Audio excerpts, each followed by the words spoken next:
Okay, so today we're undertaking a really fascinating deep dive.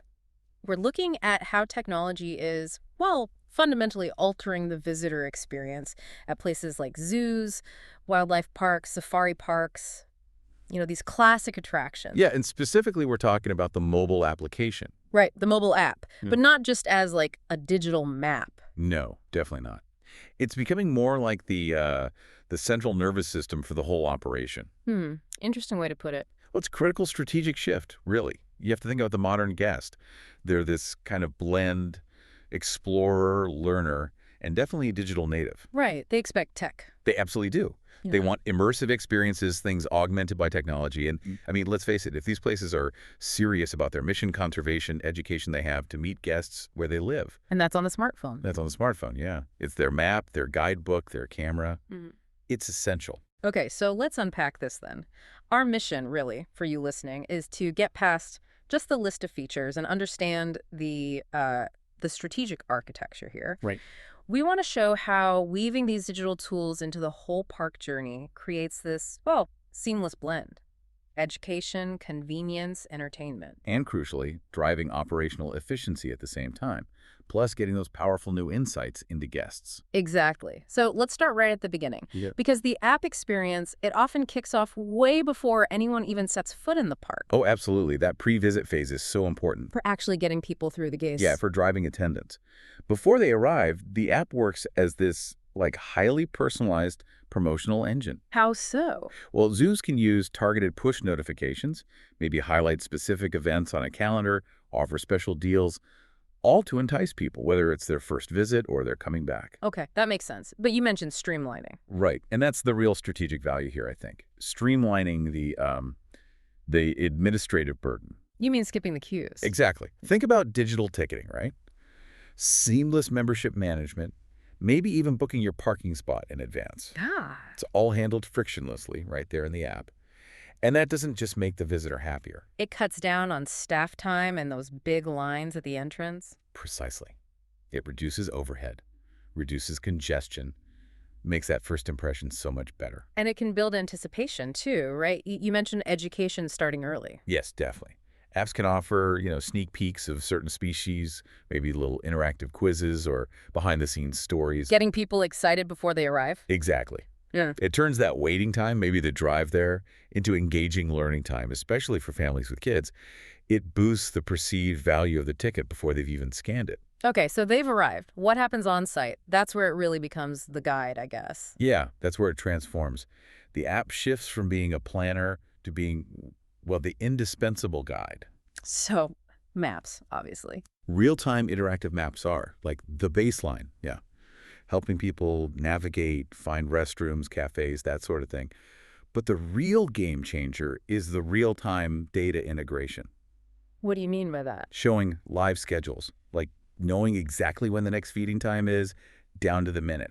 Or maybe a keeper talk got canceled last minute, the app tells you. Ah, so it's dynamic. It has to be. I like the idea of personalization extending into the physical space, too. It's not just one generic visit for everyone. No, absolutely not. Guests can follow curated paths, maybe tailored to their interests. Like if I only want to see endangered species. Exactly. Or maybe you're really into nocturnal animals.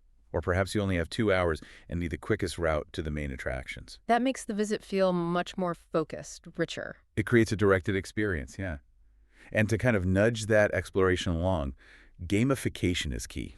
Ah, like earning badges? Yeah, earning digital badges for visiting certain enclosures, or maybe completing a little conservation-themed scavenger hunt within the app. That sounds... It is. And it actively encourages people to check out areas they might otherwise skip, making sure they get the most out of the park's offerings. Okay, and then what about after they leave? Does the app just stop? No, ideally not. The app ensures the relationship doesn't just end at the exit gate. Post-visit engagement is really vital for, customer lifetime value. Keeping them connected. It's the ultimate loop closure. Think about features like digital keepsakes from their visit, maybe loyalty rewards popping up, or updates on an animal they adopted through the app. Oh, that's clever. It fosters a real sense of community, a connection to the institution's mission. And that strongly encourages repeat visits, maybe even membership renewals. Okay, let's pivot a bit towards that core mission.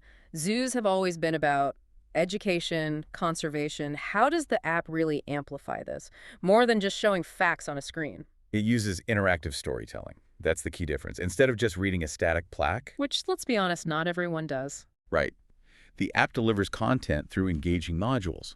It challenges guests, maybe asking them to match animals to their habitats or identify certain behaviors from a video clip. So it's active learning. It's active learning, yeah. Especially for younger visitors, it's learning disguised as play, which is much more effective. And what about the conservation side? You mentioned transparency earlier. That seems really important now, especially with younger generations. It is. Digital natives value transparency, accountability, and the app can be a fantastic tool for that. How so? A conservation reporting tool. Sort of, yeah. Institutions can use it to highlight their active conservation projects, breeding programs, habitat restoration work, research collaborations, you name it. And people can follow along? They can track the progress, maybe see updates, photos, videos. This level of visibility shifts the visitor from just being a consumer of entertainment. To being more like a partner. Exactly. An engaged, informed partner in the global conservation mission. Okay, this brings us right back to data. If you're gathering all this real-time preference info, location data, how good can the personalization actually get? For content, but maybe for commerce too. This is where having that unified digital platform really shines. By leveraging user profiles, stated preferences, maybe even real-time location data, the app can tailor content instantly. Give me an example. Okay, say a visitor is spending a lot of time at the primate exhibits. The app detects that dwell time. Right. It could then immediately send a push notification about the upcoming primate keeper talk. And maybe, hey, here's a digital coupon for 10% off at the cafe nearest to that talk. Ah, very targeted. So if I tag myself as interested in aquatic life when I set up the app, Then you might get a suggested itinerary focused purely on the marine exhibits, the related talks, maybe filtering out the stuff happening over in the savannah area if you're short on time. that ensures every guest feels kind of seen, valued, maximizes their satisfaction, I imagine. It does. And beyond just preferences, a really thoughtfully designed app builds in inclusion. How do you mean? Things like audio guides for visitors with visual impairments, multi-language support for international tourists, maybe specific step-free navigation routes for guests with mobility challenges. It makes the park accessible to everyone. Okay, let's zero in on the money side for a second. The financial drivers. Because this seamless, personalized experience, it's great for engagement, but it also has to translate into revenue, right? Especially for funding that mission work. Absolutely, it's vital. And the e-commerce integration can be seamless. Buying stuff directly through the app. Yep. Souvenirs, maybe pre-ordering meals to split a lunch rush, booking those exclusive behind-the-scenes encounters, all paid for directly on their smartphone. Mobile payments, pre-ordering for food, that must really help with queues and staffing during busy times. Hugely. It streamlines revenue capture and minimizes those bottlenecks, especially around peak lunch hours. And does it help with direct support for the mission, like donations? Oh, for sure. It integrates philanthropy right into the journey. Signing up for a membership, renewing an existing one, making a one-time donation. It can all be done easily within the app. And you mentioned adopt an animal programs earlier. Yeah, that's a great example.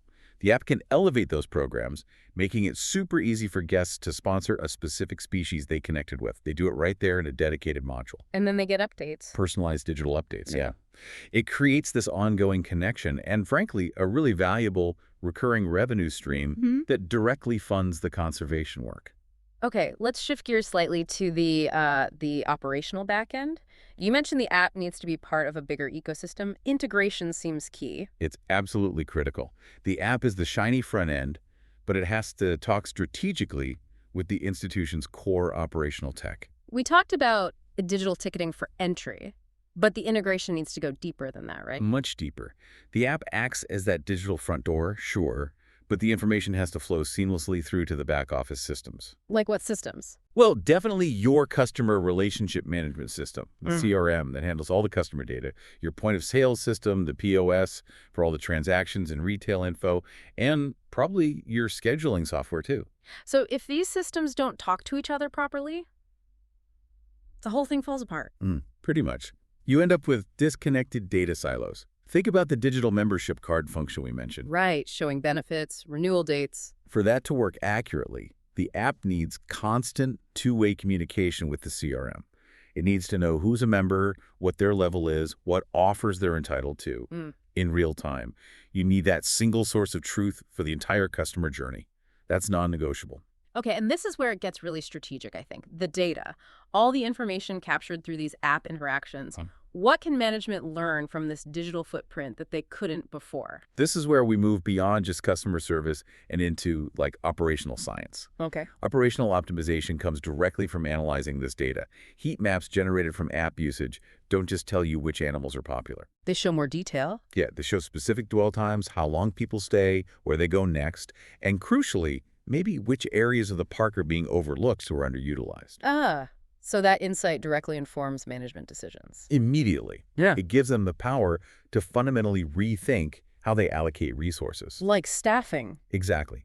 If the analytics show a huge surge of people heading to the line exhibit between, say, 11 a.m. and 1 p.m. every Saturday, You can schedule more staff there during that window. precisely.